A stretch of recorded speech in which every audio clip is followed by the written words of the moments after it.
வணக்கம்.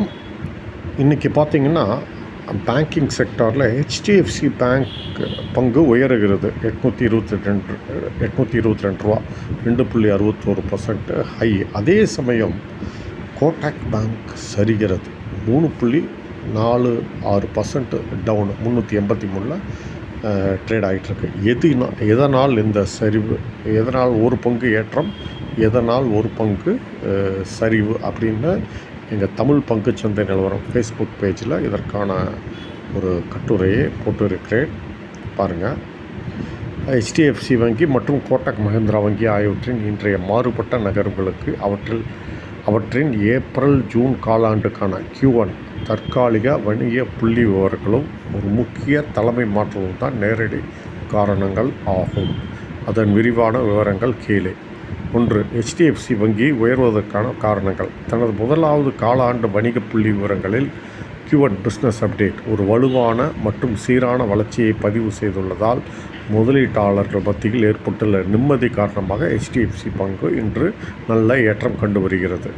வலுவான கடன் வளர்ச்சி. வங்கியின் மொத்த கடன்கள் கிராஸ் அட்வான்சஸ் ஆண்டுக்கு ஆண்டு இயர் 15.4% உயர்ந்து 30.61 லட்சம் கோடியாக அதிகரித்துள்ளது. சீரான செயல்பாடுகள். மெகா இணைப்புக்கு பிறகு மெகா மெர்ஜர் டெபாசிட்களை திரட்டுவதில் இருந்த தொய்வு நீங்கி டெபாசிட் மற்றும் கடன் விகிதம் சீராக உள்ளதால் கிரெடிட் டு டெபாசிட் ரேஷியோ சந்தை இதற்கு சாதகமாக எதிர்வினை ஆற்றுகிறது. 2. கோட்டக் மஹிந்திரா வங்கி சரிவதற்கான காரணங்கள். இதற்கு நேர்மாறாக முந்தைய காலாண்டுடன் ஒப்பிடுகையில்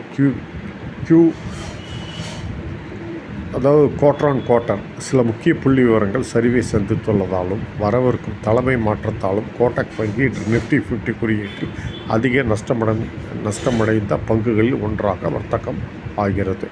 தலைமை நிர்வாக அதிகாரி CEO விலகும் செய்தி. வங்கியின் MD மற்றும் CEO ஆன அசோக் வாஸ்வானி தனது தனிப்பட்ட காரணங்களுக்காக டிசம்பர் 31, 2026 முடிவடையும் தனது 3 ஆண்டு பதவி காலத்துக்கு பிறகு பதவியில் நீடிக்க விரும்பவில்லை என்றும் பதவியிலிருந்து விலகப் போவதாகவும் அறிவித்துள்ளார். உதய் கோட்டக் விலகிய சில காலத்திலேயே இந்த அடுத்த தலைமை மாற்ற அறிவிப்பு வந்துள்ளது. பெரிய நிறுவன முதலீட்டாளர்கள் மத்தியில் ஒரு தற்காலிக தயக்கத்தை ஏற்படுத்தியுள்ளது. டெபாசிட்களின் மந்த நிலை. அது குவார்ட்டர் ஆண்டுக்கு ஆண்டு இயர் கணக்கீடுகள் கடன் வளர்ச்சி 15.1%, அது 5.12 லட்சம் கோடி ரூபாய் என நன்றாக இருந்தாலும் முந்தைய காலாண்டுடன் Q4 ஒப்பிடும்போது டெபாசிட் பிரிவில் அழுத்தம் காணப்படுகிறது. மாற்றமில்லாத மொத்த டெபாசிட்டுகள். முந்தைய காலாண்டுடன் ஒப்பிடும்போது, அதாவது குவார்ட்டர் மொத்த டெபாசிட்டுகள் வெறும் 0.1% மட்டுமே உயர்ந்து 5.73 லட்சம் கோடி ரூபாயாக மாற்றமின்றி தேக்கமடைந்துள்ளது. காசா டெபாசிட்டுகள் சரிவு. வங்கியின் மிக முக்கிய குறைந்த செலவின நிதியான காசா கரண்ட் அக்கவுண்ட் சேவிங்ஸ் அக்கவுண்ட் டெபாசிட்டுகள் முந்தைய காலாண்டின் 2.48 லட்சம் கோடி ரூபாயிலிருந்து சுமார் 7% சரிந்து 2.31 லட்சம் கோடி ரூபாயாக குறைந்துள்ளது. இது வங்கியின் லாப வரம்பை மார்ஜின்ஸ் பாதிக்கலாம் என்ற அச்சத்தை ஏற்படுத்தியுள்ளது. சந்தையின் பார்வை. Market takeaway. தற்போதைய சூழலில் வங்கித்துறையை பொறுத்தவரை ஒவ்வொரு காலாண்டுக்குமான சீக்வென்ஷியல் சொத்து கடன் பொறுப்பு மேலாண்மை ஒழுக்கத்துக்கு அசெட் லைபிலிட்டி டிசிப்ளின் சந்தை அதிக முக்கியத்துவம் அளிக்கிறது.